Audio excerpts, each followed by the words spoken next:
Bonjour les humains, toujours le 24 mars 2026. Bienvenue si vous êtes nouveau sur la chaîne. Ne vous fiez surtout pas à une seule vidéo. Allez voir mes playlists. Je traite de tout un tas de sujets très différents. Alors, on va continuer, pardon, dans la lancée de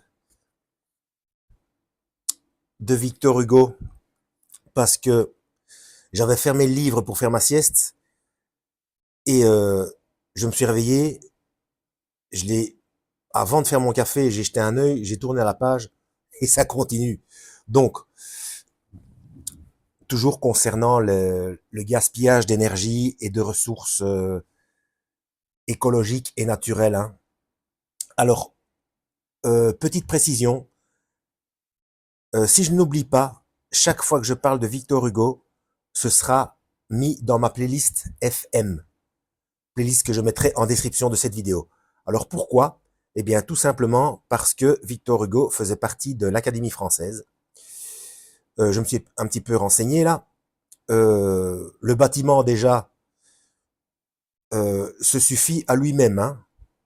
Il y a 12 colonnes à la façade et, comme dans tous les bâtiments de cet acabit, il y a, comme dans l'architecture gréco-romaine, donc la façade avec le triangle, et alors il y a un rond au milieu du triangle. Hein. Là, en l'occurrence, c'est une horloge.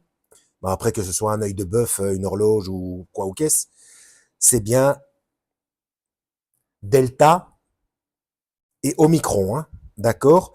Et puis l'Académie française se fait pas, les membres se font appeler les immortels entre guillemets. Et j'ai été voir sur Wikipédia le site parlant de l'Académie française. Eh bien, il y a un titre, ça doit être écrit quelque part en latin ou peu importe, à l'immortalité. Voilà, pour en mettre une couche. Quoi d'autre?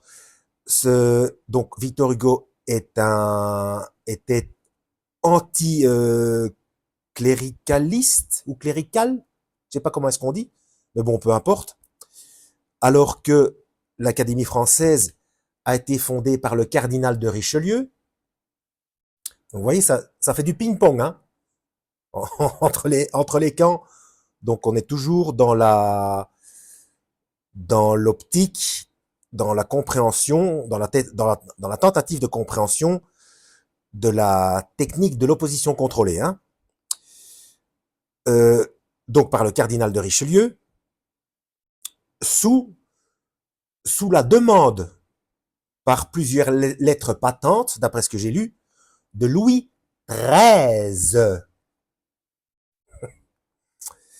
Et bon, je n'ai pas été plus loin, je trouve qu'il y a suffisamment de codes comme ça, donc cette vidéo sera aussi bien dans la playlist FM que dans la playlist perversion des codes de Dieu. Hein. Mais on va continuer le petit bout de lecture concernant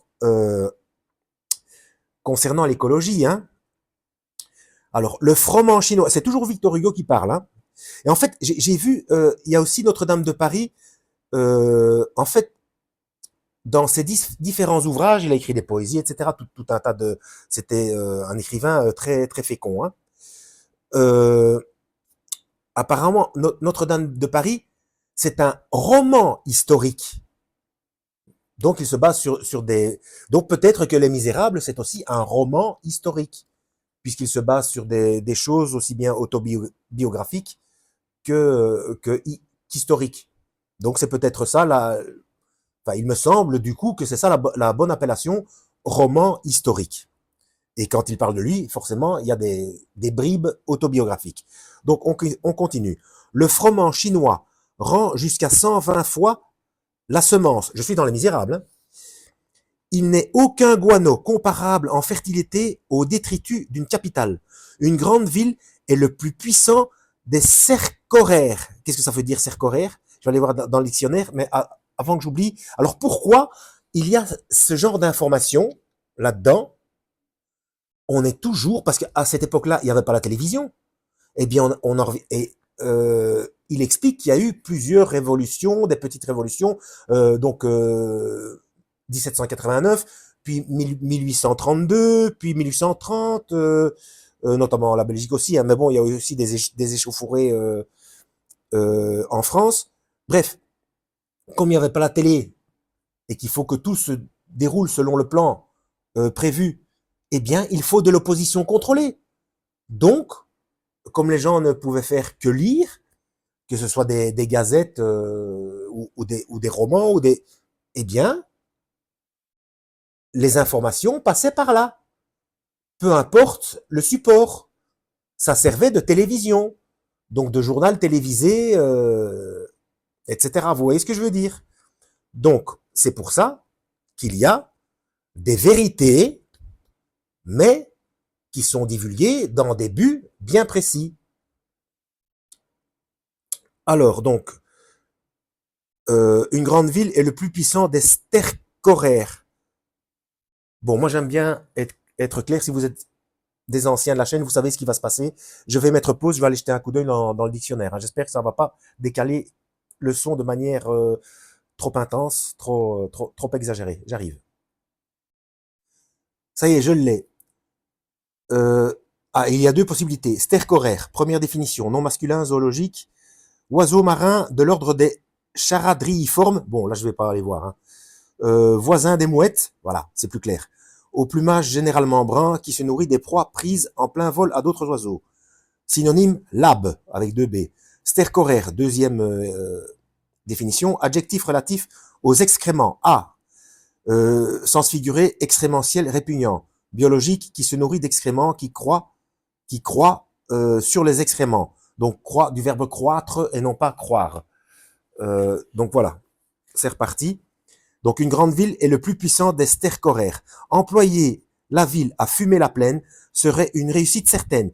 Si notre or est fumier, en revanche, notre fumier est or. Et que fait-on de cet or fumier? On le balaye à l'abîme. On expédie à grands frais des convois de navires afin de récolter au pôle austral la fiente des pétrels et des pingouins et l'incalculable élément d'opulence qu'on a sous la main, on l'envoie à la mer. Oui, il n'y a rien qui a changé, hein, alors qu'on a tout sous la main. Hein. Tout l'engrais humain et animal que le monde perd, rendu à la terre, a lieu d'être jeté à l'eau, au lieu, d'être jeté à l'eau, suffirait à nourrir le monde. Ces tas d'ordures du coin des bornes, ces tombeaux de boue cahotés la nuit dans les rues, ces affreux tonneaux de la voirie, ces fétides écoulements de fanges souterraines que le pavé vous cache, savez-vous ce que c'est? C'est de la prairie en fleurs, c'est de l'herbe verte, c'est du serpolet et du thym et de la sauge. C'est du gibier, c'est du bétail, c'est le mugissement satisfait que les grands bœufs le soir. C'est le mugissement satisfait des grands bœufs le soir. Des grands bœufs le soir. C'est du foin parfumé, c'est du blé doré, c'est du pain sur votre table, c'est du sang chaud dans vos veines, c'est de la santé, c'est de la joie, c'est de la vie. Ah ben oui, ça produit des micronutriments. Hein. J'en parle dans ma playlist musculation. Et maintenant, qu'est-ce qu'on est obligé de faire? Prendre des compléments alimentaires. Alors que, tiens, je fais des vers sans avoir l'air, et le plus fort, c'est j'en fais encore. Alors que, malheureusement, on ne sait pas ce qu'ils rajoutent dedans. Si, on le sait, mais il faut rien dire. Hein. Bon, bref. C'est de la santé, c'est de la joie, c'est de la vie. Ainsi le veut cette création mystérieuse qui est la transformation sur la terre et la transfiguration dans le ciel. Donc je rappelle, ne vous révoltez pas. Suivez, tant que faire se peut, les instructions du Christ au mieux. Et pour ça, il faut lire. Il faut pas aller écouter un prêtre, un curé ou un rabbin ou un grand mufti ou tout ce que vous voulez. Hein. Il faut lire soi-même. Bon, comme les gens de Béret, qui tous les jours allaient vérifier dans les Écritures pour voir si ce qu'on leur disait était exact. Dixit Shaoul, Paul. Ainsi le veut cette création mystérieuse qui est la transformation sur la terre et la transfiguration dans le ciel. Regardez cela au Grand Creuset. Tiens, une petite au Grand Creuset, un petit appel, une petite comment est-ce qu'on dit ça? Un petit titillement, enfin, vous voyez ce que je veux dire, un petit bref, oh, mais je vais quand même pas oublier tous les mots que je veux dire. À l'alchimie, voilà, à l'alchimie. Un petit appel du pied à l'alchimie, voilà. Oh, c'est pénible. Donc rendez cela au grand creuset. Votre abondance en sortira. La nutrition des plaines fait la nourriture des hommes. Vous êtes maître de perdre cette richesse et de me trouver ridicule par-dessus le marché. Ce sera là le chef-d'œuvre de votre ignorance. La statistique a calculé que la France, à elle seule, fait tous les ans à l'Atlantique par la bouche de ses rivières un versement d'1 demi-milliard. Notez ceci, avec les 500 millions, on paierait le quart des dépenses du budget. Entre parenthèses, pendant que j'y pense, ce n'était pas 1852, l'apparition des Misérables, c'était 1862. Mais là, il a commencé à l'écrire avant, bien entendu. Hein. L'habilité de l'homme est telle qu'il aime mieux se débarrasser de ces 500 millions dans le ruisseau. C'est la substance même du peuple qu'emporte ici goutte à goutte, là à flot, le misérable vomissement de nos égouts dans les fleuves et le gigantesque vomissement de nos fleuves dans l'océan. Chaque hoquet de nos cloaques nous coûte 1000 francs. À cela, deux résultats. La terre appauvrie et l'eau empestée. La faim sortant du sillon et la maladie sortant du fleuve. Il est notoire, par exemple, qu'à cette heure, la Tamise empoisonne Londres. Pour ce qui est de Paris, on a dû, dans ces derniers temps, transporter la plupart des embouchures d'égouts en aval au-dessous du dernier pont. Un double appareil tubulaire pourvu de soupapes et d'écluses de chasse, aspirant et refoulant, un système de drainage élémentaire simple comme le poumon de l'homme et qui est déjà en pleine fonction dans plusieurs communes d'Angleterre, suffirait pour amener dans nos villes l'eau pure des champs et pour renvoyer dans nos champs l'eau riche des villes, et ce facile va-et-vient, le plus simple du monde, retiendrait chez nous les 500 millions jetés dehors. On pense à autre chose. Le procédé actuel fait le mal en voulant faire le bien. L'intention est bonne, le résultat est triste. On croit expurger la ville, on étiole la population, et je vais m'arrêter là parce que ça continue. Hein. Je rappelle qu'on est dans un roman, on est dans Les Misérables, alors quand vous n'avez pas la télé, que la télé n'existe pas, et que vous êtes en pleine lecture de ce truc-là, et lorsque ça sort, plusieurs personnes l'achètent ou ils se les refilent les uns les autres, et ça fait gamberger. Je rappelle que Victor Hugo était, je sais pas si c'était sénateur ou, enfin, il était élu, hein, de toute façon. Enfin, bref. Allez voir sur Wikipédia ou dans un dictionnaire ou, enfin, il a influencé la politique. C'est tout ce que je veux dire. Donc maintenant, vous comprendrez pourquoi, quand je parle de lui, ça se trouve dans la playlist FM. Voilà, voilà. Opposition contrôlée, hein.